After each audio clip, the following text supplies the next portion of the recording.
Hello, folks. Once again, I'm Rob Stone, I'm Curtis William. and we are the Detroit Sports Bloggers.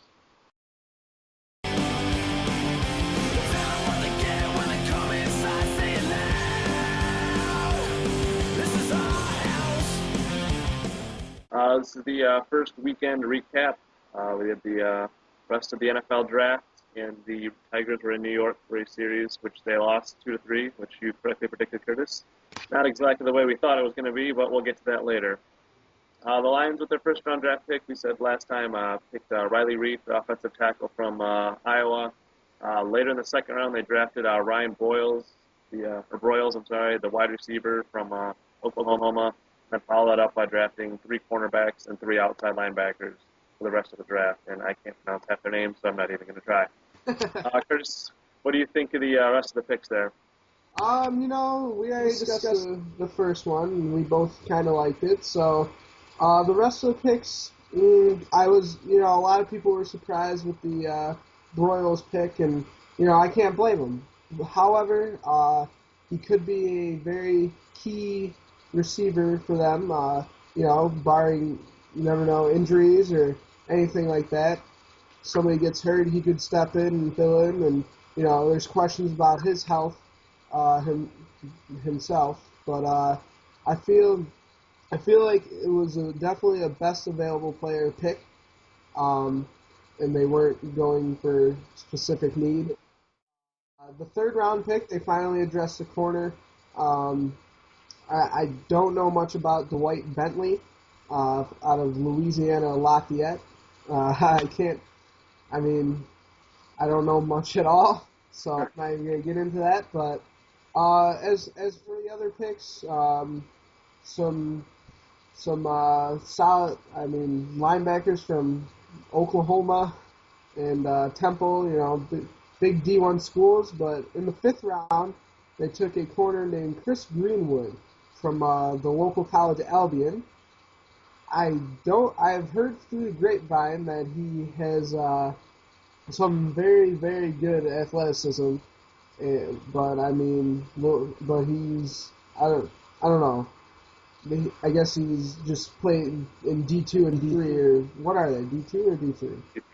D3, okay. So, hasn't played against the competition maybe to make the next step, but I heard he is very fast and has very good leaping ability. So, we'll see. If I had to give a grade to the draft, I would probably say a B. I mean, I don't know, it just seems like they took the best available player, like they said, no surprises. They weren't going for need, they were going for best available, like they said they were going to do, and they got a couple good players out of it, I feel. Yeah, I agree with you. I think they did go best available, but after a while, there's not that many holes to plug on this team, and to get a wide receiver who's going to take Burleson's place when his contract runs out in 2 or 3 years kind of seems like a luxury pick. That's a pick the Patriots can make. That's a pick the great teams can make right now. We're just not there yet.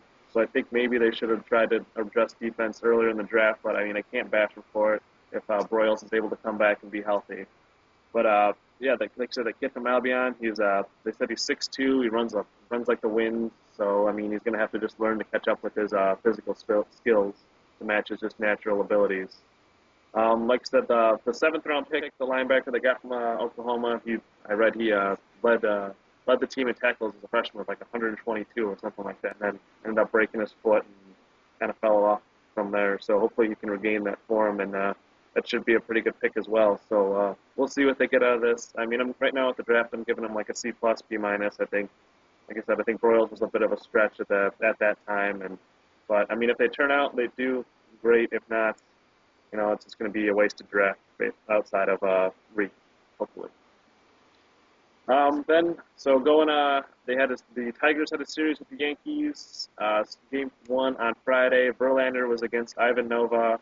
Tigers lost that game. It was a bit of wasn't exactly the way we thought it would go. A slight error in the sixth inning. Don Kelly lets a ball get over his head that should have been caught and ended the inning, but ended up taxing Verlander and had to go to the bullpen sooner, and they lost on a walk-off wild pitch. So there's not the most exciting ending to a baseball game, but I mean, what more can we say about that one, Curtis? Yeah, that was a bad ninth inning. Villarreal comes in, and him and Avila aren't on the same page, or Avila just couldn't stop the balls, or I don't know if it was him. Avila wasn't using his body. I never understood that, but pitches, including the winning run scored on it, and they had a big lead, right? What was their lead in the game? It was they were up at least it was 6-4 Right. going into the bottom of the sixth. Right, and then it was 6-5, and then they eventually got the tying run, and then the wheels came off in that ninth, and what a way to end the game on a wild pitch. So Yeah, don't see that too often. not at all. But yeah, Villarreal gets one out, gives up 2 walks in a wild pitch, so it's not good. But Benoit blew the save in the 8th inning, so I mean I don't know why.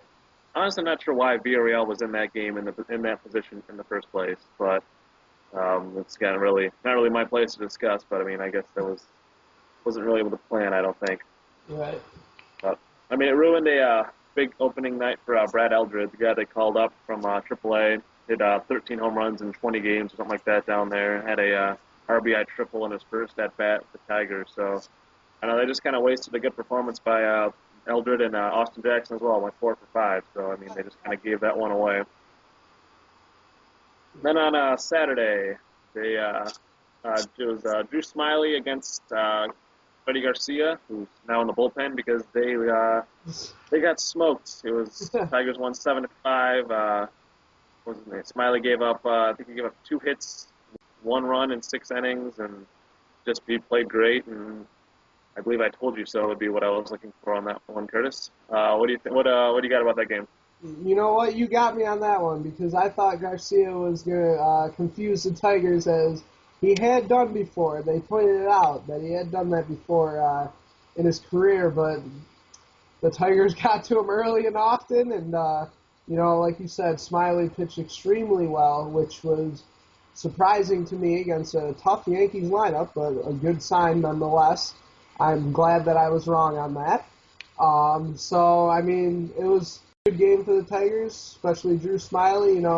Valverde came in and scared everybody half to death, as usual, but got the job done, so it was a good win. Yep. Andy Dirks had a 3-run home run in the first inning. It's a good way to get things started. Garcia only lasted 1 2/3 innings. I mean, they knocked him around for 6 quick runs, and then it's kind of quiet since then. But yeah, like you said, Valverde made it real close when it shouldn't have been, and it got really exciting there. So it was a good win, though. Then on Sunday, it was I believe a 6-2 loss for the Tigers. Not the greatest performance from Max Scherzer. He got beat around like we thought he would, and it was unfortunate. Yeah, But yeah, there's the walks that walked him. So, I mean, he had what, 7? I think they had a lot. It was really bad. So they need to. I mean, like they're talking. I think Glenn Henning mentioned that they might have to take him down to the minors, even though we really can't. We might have to. So I mean, he is not finding his location. Like I said, 7 walks and 4 2/3 innings. I mean, that's including 7 hits. I mean, that's not good, especially from your supposed number 3. I don't know, who do you replace him with, though? That's the thing. Well, Fister should be coming off the DL here in the next week or so. So, I mean, you can just plug him right in and let Scherzer go down and get his act together, and we can maybe recover this so far. But it's definitely not a good start for the Tigers pitching staff outside of JV and Drew Smiley right now. Right, absolutely. Well, once again, we are the Detroit Sports Bloggers. I'm Rob Stone. I'm Curtis Foley. And we'll see you later in the week.